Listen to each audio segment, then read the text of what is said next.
Hello and welcome everybody. We are back here for round 3 of this league. Currently we are 0-2, owing to some 50-50 pairings in round 1 against Amulet, where we happen to be on the bad side of variance, I suppose, or just, a little behind the game compared to our opponent.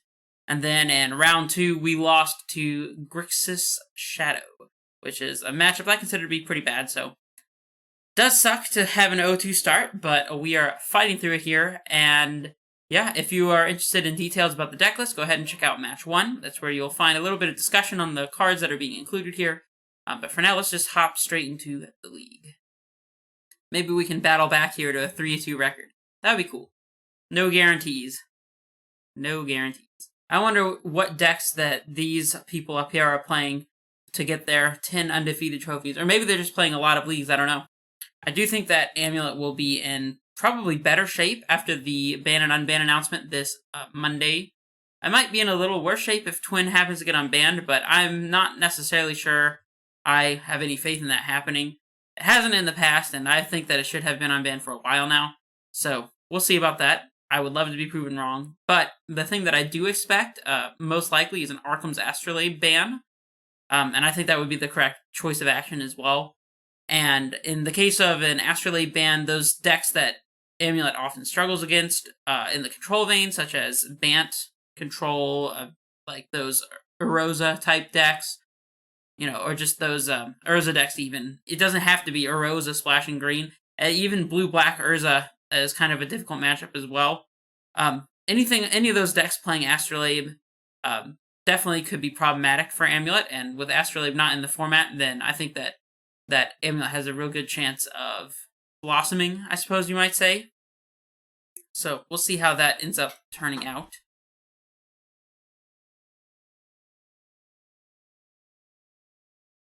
We do want to be on the play here. And this hand's looking pretty good. So I'll keep.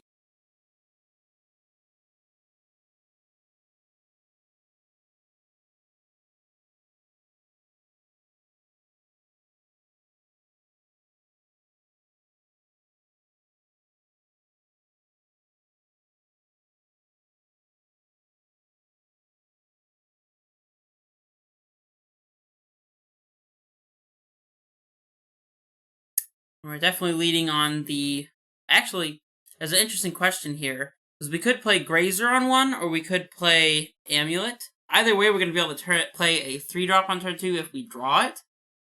I think it's going to be right to lead on the Amulet to play around discard here. Getting the Grazer out a turn later is not going to be that terribly relevant against something like Burn or whatever. Like, we take 2 points of damage for it, but since we're not taking any damage from our mana base, I think that's probably fine. Whereas, if they do have a discard spell, we definitely want to get this Amulet into play. This is the type of hand that really thrives with an Amulet in play as well, so I think that the Amulet's going to be the best choice here. We'll see what our opponent is playing, and maybe that'll inform whether our decision was correct or not. Force is interesting. Ancient Stirrings is interesting too. It's either Hardened Scales or Amulet. I'm not sure which at this point. Let's go ahead and... Oh, Expedition Map. I guess it could be Tron. That's not something that I was considering. So now, we need to figure out if it's going to be the right line to try to Summoner's Pact for anything. The only thing that we could pack for and potentially be able to play would be a Dryad, and then be able to pay for the Summoner's Pact. So I guess that's not really going to be the move. I kind of hate to do it, but I think it's just going to be Valakut Pass.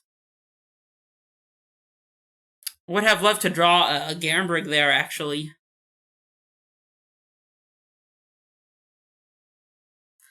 This upcoming turn, we can play Growth Chamber and use it to get Grazer into play and have access to 5 mana. Summoner's Pact for an Azusa. Have 2 mana floating, play Simic Growth Chamber twice more and be able to Titan, so... And we would have the double green from the Growth Chamber, so we do have a Titan this upcoming turn if our opponent doesn't have anything relevant here. Which I'm finding pretty likely, so... Expedition Map Go is not going to do it. Let me just double check the math here. So we play this, use the green, and float the blue, red, and colorless. So that's 3. We pick up the Growth Chamber and play it again off of the Grazer ability. That's 5. We take a green, a blue, and the colors say leave 2 floating, and get a Zusa, play this twice more, and we're good. Yeah, so drawing the force doesn't change anything here. I still want to play the Growth Chamber, because this lets us get our Titan to play this turn. The only thing that we need to consider here is we need to get a additional green source in play so that we can pay for our Summoner's Pact. Yeah, we'll do it this way.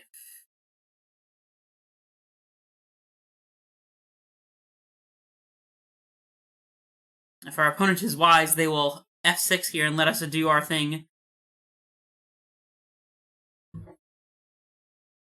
So we're probably gonna... Usually it would be the case where you would find a Ghost Quarter to set up for a line that prevents them from getting Tron, but since they played Forest on one, we probably don't need to do that. It's probably not necessary. So that being the case, I don't know how that changes our decision. Well, we'll see what we search for once we get there. And it looks like our opponent might have found the F6 button. I suppose in the more modern day, at least for my computer running Windows 10, it's just the 6 button.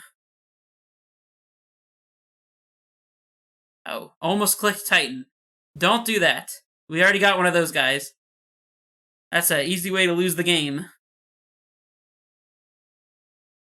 Let's go ahead and just float all of our mana here. And if we play our Crumbling Vestige, that'll still produce a second green and a colorless, so it'll leave us with an extra land in play, which I like. So let's do this. And make sure we float the green with this Crumbling Vestige. Green. Alright, and here's the big boy. So let's get our Haste Land, Boros Garrison, and Slayer's Stronghold. And get our free 8 damage and attack trigger out of this. And then on our search, I'm not sure what the best thing to find will be yet. I might want to get a green source. I mean, we have to get a green source for sure. And even if they have a Ghost Quarter, it's going to be no big deal. Pick up our Vestige here. So we definitely need to get a green source. The other land probably is pretty negligent. I guess it could be a Talari West in case they have something that can actually kill our Primeval Titan. Or, I mean, we already have Valcut in play as well, so I was going to say, or we could get Valcut to set up a kill of some sort, but it doesn't look like that's going to be necessary. I'm going to make our green source Breeding Pool. And I guess for the last land, feel that it doesn't seem relevant at the moment. I guess just Talari West. I don't know. We could also do a bounce land in Talari West. That way we'll be able to actually transmute. So we'll get Simic Ghost Chamber number 2 and Talari West. And we just have to make sure... Oh no, well, if we get Simic Ghost Chamber, then we're not going to be able to pick up our... Oh, we can pick up Boros Garrison, so that'll be fine.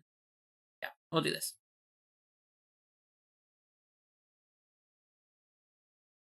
So this way we'll end up with a bounce land still in play. Bounce land still in hand, I mean.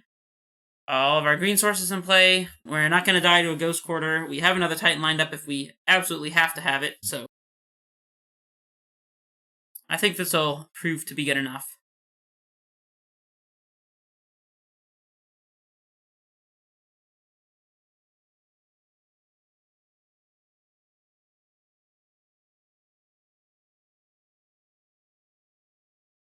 I mean, we have Lethal sitting in our hand right here. If they don't answer the Titan, we just play Sunhome, Garrison, double strike this guy, and that's it. Nothing else required.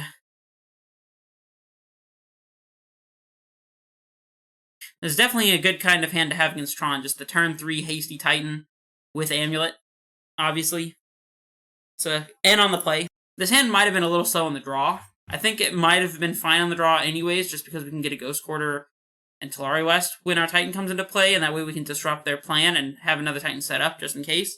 And that might be good enough if they don't have the additional Tron piece. But on the play, this hand is just fantastic, so... Definitely good variance there. Ooh, they're on some form of green Eldrazi Tron. I didn't expect that. I kind of thought that they were just on regular green Tron. Could be some sort of hybrid, I suppose.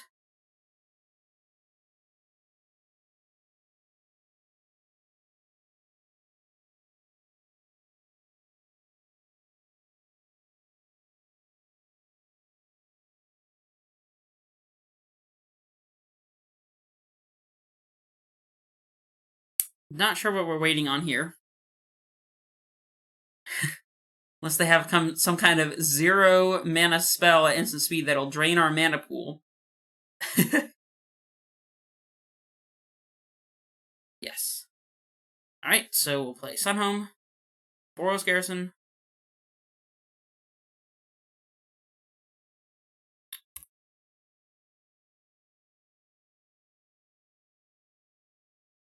We will double strike this guy. Pick up a Growth Chamber, I suppose. And attack with all creatures. The Grazer can get in there too. Don't see why not. Might as well get some lands too. Let's get Field of the Dead and a Garenbrig. Sounds good to me.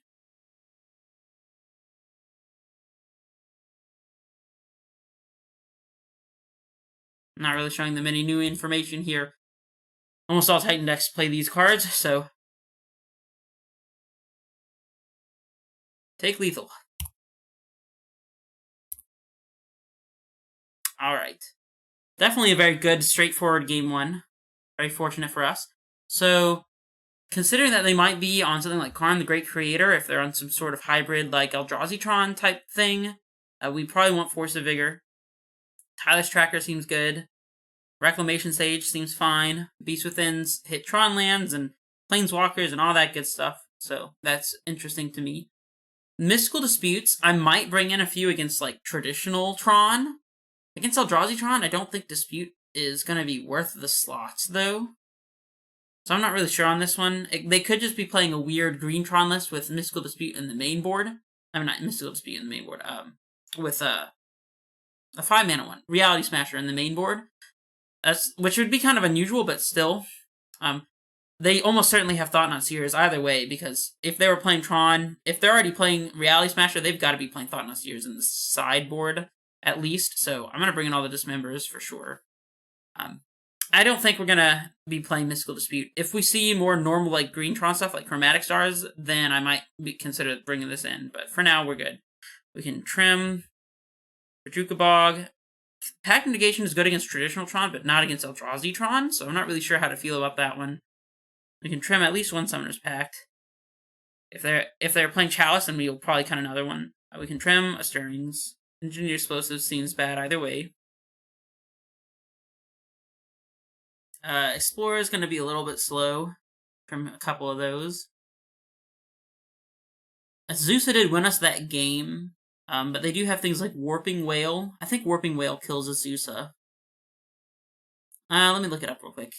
Might as well. Alright, this is the card that I'm thinking of. Power or Toughness 1 or less. So yes, Azusa does die to Warping Whale. Which I would expect them to have potentially. I don't know if they would bring it in against us, though. I don't know. Azusa feels like it would probably be good enough. We can trim maybe a Garenbrig, because this is going to be a bit of a faster matchup. And something else. I don't like trimming an Amulet. I'll trim a Grazer. And we'll go like this. When in doubt, trim a Grazer. They're terrible top decks. Don't want too many of those guys. We managed to make it into this game, which is good news. This hand does nothing fast at all. If this was, for sure, some type of Eldrazi Tron, I might keep this hand just because it's pretty proof to a Thought-Knot Seer, and we got all the lands we need, but this is not going to be fast enough against traditional Tron. So it's definitely putting us in a weird spot.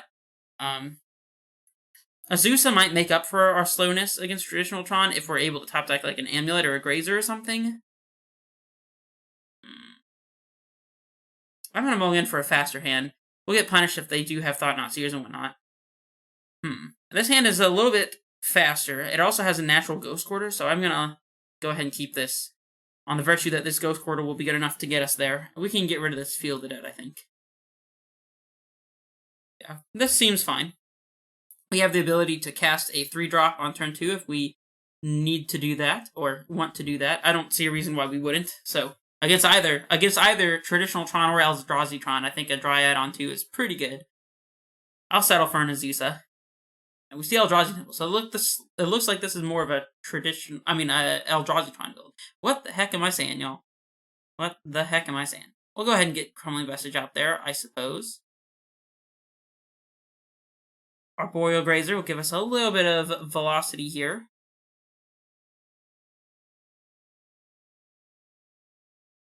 Alright, pass it back. Sadly, this Gruul Turf was not a Telario-esque, because we could have played Crumbling Vestige to float a blue, and using, did I say Telario-esque? Simic Growth Chamber. Goodness. I must be tired or something, I don't know. But yeah, Simic Growth Chamber. It's a shame that this Gruul Turf is not a Simic Growth Chamber, because then we could play Crumbling Vestige, float a blue, and transmute Telario-esque this upcoming turn, but we do not have access to that. Our opponent just has the nuts over here. So that's pretty good. Do we feel the need to Ghost Quarter them to prevent a Smasher from coming down this upcoming turn? Oh, I was like, what just happened? They took our Primeval Titan, and then we just top decked another actual factual Primeval Titan, which is interesting.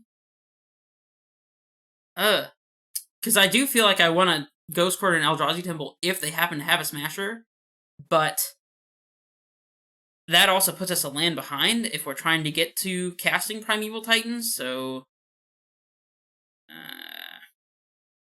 I'm going to play the Telario-esque reluctantly. I think that we just have to make our land drops. As much as I want to set them back on Eldrazi dudes, like, there's not much we can do about it. We just have to try to advance our game plan as much as possible, so. Now that we're seeing Eldrazi Temples and stuff, we can sideboard properly for game 3 at least.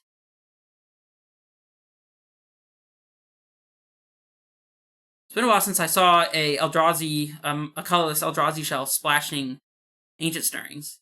Oh, we would have gotten punished if we Ghost Quartered one of these temples anyways, because they did have the 3rd temple. I thought about it, I was like, it's not a strong enough possibility that I should even mention it. But I was thinking, if we Ghost Quarter an Eldrazi Temple of the 2 that they had played, and they get a Wastes or a Forest or whatever, and they just play the 3rd Eldrazi Temple, then they can still cast Smasher anyways. But I was like, there's no way I have to mention that. That's absurd. And we inadvertently played around it anyways. Here, it's possible that pacting for a Dryad is going to be the best play. I don't think we have an alternative. So yeah, if we top deck exactly Garenbrig this upcoming turn, then we'd be able to cast Primeval Titan. And we sideboarded one Garenbrig out, if I'm not mistaken. Yeah, we did. So that seems pretty unlikely. Otherwise, we're just gonna need to get something into play. I don't like the idea that if I Summoner's Pact for a Dryad, they could just dismember it. We're gonna be 2 turns off from casting our Titan anyways, though, so I'm just gonna do it. Ooh, we could maybe have gone for Tracker this turn. I guess not, though. We'll go for Azusa. If they don't have the Dismember, I think the Dryad's going to be better. We'll go for Dryad. They probably have the Dismember, but if they don't, this Dryad will do what it needs to do. We'll play the Ghost Quarter out, I do suppose, and we'll pass it back.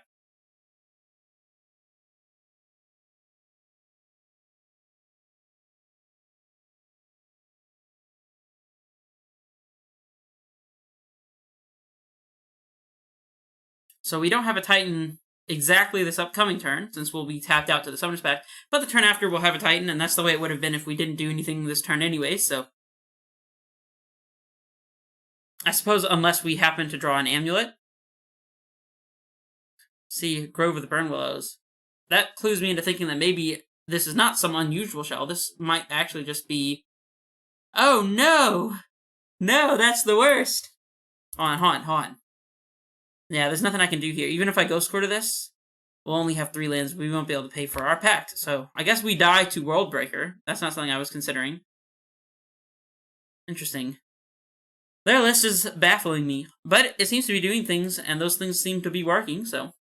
can't really fault it. I think I like the Garenbrig. And I maybe don't like a bounce land as much. I don't know. Maybe we'll just keep the extra land. That seems not terrible. We can trim a... no, against Thought-Knot Seers, I think we want the 3 Summoners Pact. They could be on Chalice, but the fact that they're splashing red makes me think that's more unlikely. We don't need these Stirrings, most likely. I'd like to get these Explorers back in here. Probably the 4th Grazer is going to be better than the 4th Explorer, but that remains to be seen. I think Azusa is probably fine against Eldrazi Tron. Not spectacular. Not the best, not the worst. With the red, they could be playing Eldrazi Obligator. I don't really play around that card. Maybe I should. But it's never something that's in the forefront of my mind, but now I'm learning to recall it. I've never been gotten by it, really, but I have seen it on occasion. I actually really like Explore against Eldrazi Tron, so I'm interested in finding a way to fit this in, but I don't know if it's going to be worth it to cut the Azusa. Like, one of the things that really matters here is actually finding a Titan, but I also don't want to be weak to Chalice if they have it, so I can't really afford to have a 4th Summoner's Pact. But Explore will help us dig towards a Titan or a Tracker, so I think we really do want it. We might be able to side out Force to Vigor. They haven't shown us Karn the Great Creator just yet. I don't know, though. This also hedges against Chalice, so I'm not really super keen on cutting it. Alright, I guess I'm going to trim the Azusa, because at least the Explorer will help us find a Titan if we happen to draw the Explorer. We've got to trim one more card. And that is the difficult part. And they're more likely to have interaction like Ghost Quarter, which makes me think that the bounce lands are a little bit more of a liability than if we were just playing as regular Tron. They may be playing several copies of Ghost Quarter, although I kind of doubt it, since they're splashing green and red, but regardless, I think cutting one bounce land is going to be alright. They may also have Damping Sphere as well, so we'll go with this. We will be on the play, so that seems like a good option. This hand has no real lands. Yep, that's a mulligan. This hand has no action. It's got Beast Within. Does that count as action? It's unclear. Unclear. Can we afford to mulligan to 5 cards? I don't really think so. We also have a Garenbrig that, along with this amulet, will naturally speed up our Titan, probably, or possibly turn 3 if we happen to draw a Titan. I think I have to keep on faith. That said, I don't have so much faith that I would just ship this Beast Within to the bottom.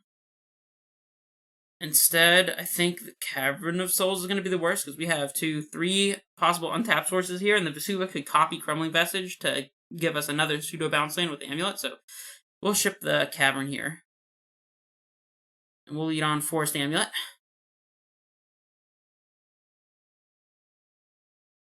Beast Within looking a little less juicy, considering giving our opponent a 3/3 and blowing up an Eldrazi tempo or something is not a super great trade, since they will be pressuring us, so. I haven't seen any Noble Hierarchs out of them either. I don't know if this is going to be the red-green sort of like Eldrazi Obligator, like Noble Hierarch, like Bloodbraid Elf sort of like Eldrazi Tron list, or if this is just some kind of brew almost. It's pretty unclear. This upcoming turn, we're going to end up with a duplicate in play, even if we do play the Crumbling Vestige, so instead I'm inclined to hold the the Vesuva, play the second Garenbrig, and then just use Crumbling Vestige to have access to our Titan mana on turn 4.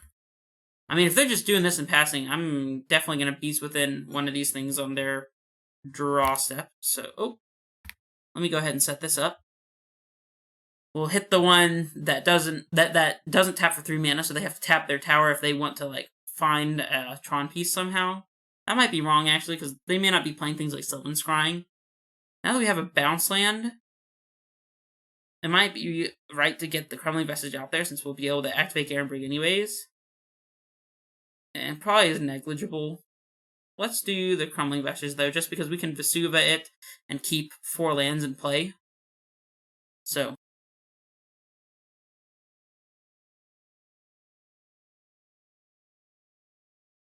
We also want to Beast Within during their turn, so they can't attack us with a 3/3 immediately. Against Eldrazi Tron, is it right to hit the tower anyways? Not sure. Make a blue, because I feel like it. We'll pass.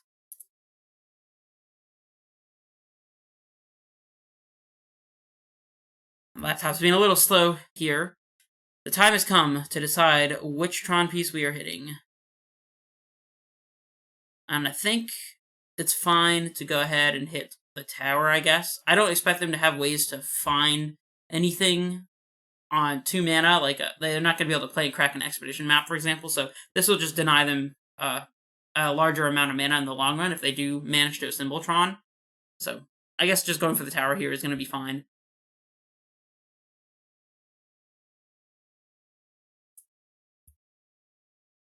No land for you. Sorry, opponent. Now, if we could just top deck a Summoner's Pact or a Titan, we will be great. That would be fantastic. And it's a good thing we didn't have to hit the power plant because they have a duplicate, so.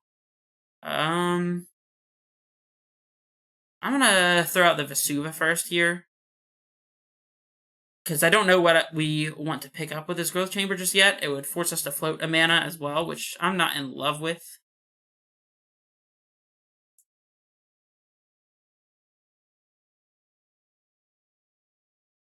We're definitely cantripping this Explorer.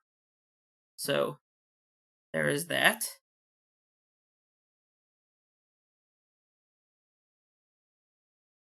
There's a Titan. Alright, this got pretty easy pretty quick. Okay. And if that Explorer had been in Azusa, we would not have been in business here. Pick up the Vesuva. Yeah, if we had top decked an Azusa there, instead of the Explorer, this Titan may not have ever occurred. Can we play around Double Dismember? Is there a reason to try to haste Titan immediately? I kind of doubt it. I think just going for the Talari West bounce land line is going to be safest. And they don't need to even have double Dismember. They would only need 1 Dismember since they can just block with the Beast. I don't think I'm willing to play into that, so let's go for the safer line. Doesn't really cost us anything. If they just go Eldrazi Temple and Thought-Knot Seer, then they kind of get us if we transmute this Talari West immediately. Let's see, can we afford to hold on to it? If we pick up, say, Simic Growth, nah, we don't want to do that because we have Vesuva. So let's say we pick up, I guess, Crumbling Vestige, or just the TOS itself. Then we'll have 1, 2, 3, 4, 5, 6, 7, 8 mana if we activate Garenbrig. So plus whatever we play for turn, that should be 9. So we should be able to transmute and play Titan in the same turn.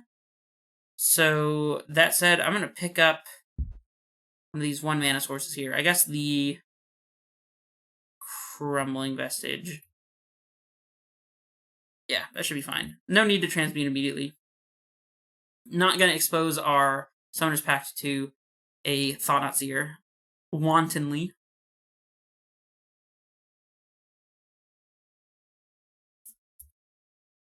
Still have the stop in the draw step. Oopsie daisy.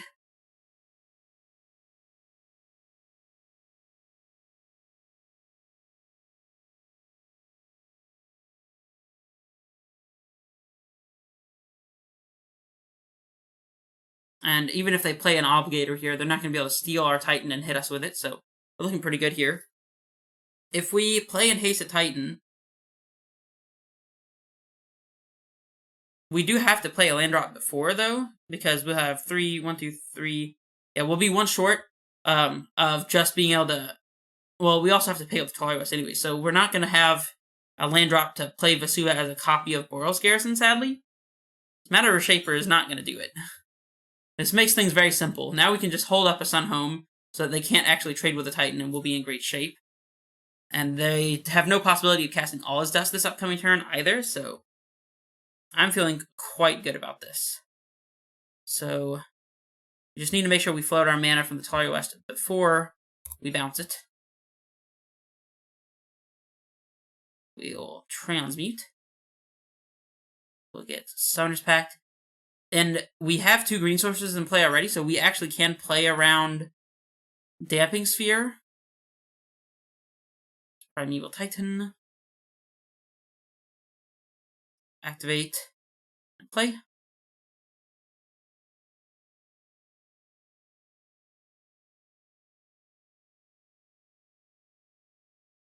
And then here we'll get our Haste Land. Slayer Stronghold. And now we can hold up our Sunhome so we can see which way they're trying to block. And whatever happens, we will be able to deny them the ability to trade. So, I'm looking pretty golden here. And I guess we'll pick up a Growth Chamber. And we can only hold up Sunhome here because we have a second Vesuva. This is one of those... I've actually found them to be kind of rare, but one of those rare cases where having the second Vesuva actually gained us something, because we have access to our Boros Garrison. Although I guess we could get Selesnya Sanctuary and Gruul Turf here. We'll get Fielded Ed, I suppose. And Vesuva needs to copy this Garrison.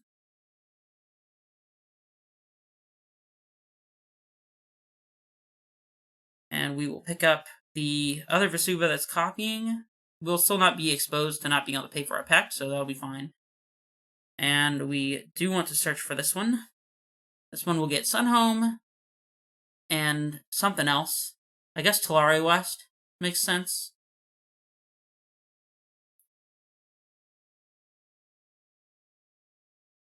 Yep, and we'll see what they do as far as blockers are concerned. And go from there.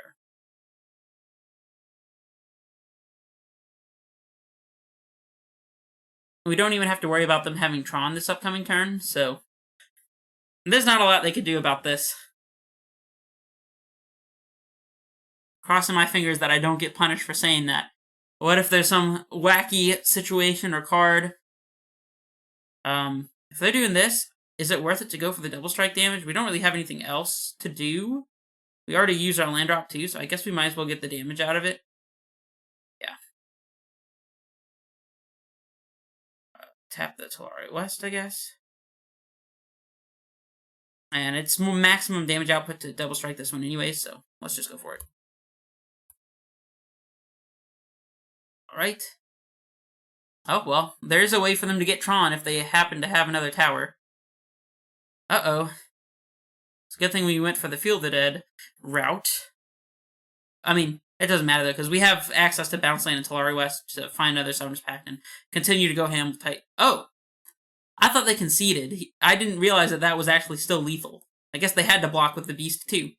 Oh, well. But yeah, we still had another Titan rolled up, so... Yeah, that was pretty much a slaughter. Well, I still don't know exactly what it is that was going on with my opponent's deck list over there. I didn't see any Obligators, but we did see the Grove of the Burn Willows, but we didn't see Noble Hierarchs. I don't know. They were just playing some sort of Eldrazi Tron list, so Man, I don't even know what I'm going to name it. I'll figure that out in post, I suppose. But yeah, that's the kind of match that I would expect to win with Amulet. Eldrazi Tron is a pretty favorable matchup generally. And they didn't seem to have the cards that are problematic in the matchup against Amulet, like Chalice of the Void, Karn the Great Creator can sometimes be problematic, that kind of thing. Because Chalice countering all of our Zero Drops, our Summoner's Pacts, and Pact Negations and that kind of thing, that can be very frustrating. It means our Titans can't loop into more Titans, and if we happen to have Summoner's Pact instead of a natural Primeval Titan, then we can't have access to a Titan at all against a Chalice on 0. And then Karn being able to get Liquid Metal Coating from the sideboard, just eat away a land every turn. As long as they can disrupt us early with a Thought Seer, and then back it up with the Karn lock to try to cut us off of mana before we ever get the chance to actually put a Titan into play, that can be very effective as well. So. But yeah, I mean, that was a very interesting and I think pretty fun matchup, although I guess it's pretty ironic to say considering we were the easy victors. I guess an easy victory should always be fun, right? Maybe not always. If we weren't playing an actual game, if they had just gotten land screwed, for example, I wouldn't have thought that was fun. But I mean, that was just the way the matchup played out naturally, so can't be unhappy about that. Anyways, I'll see y'all for the next match. This is Redface Menace signing off.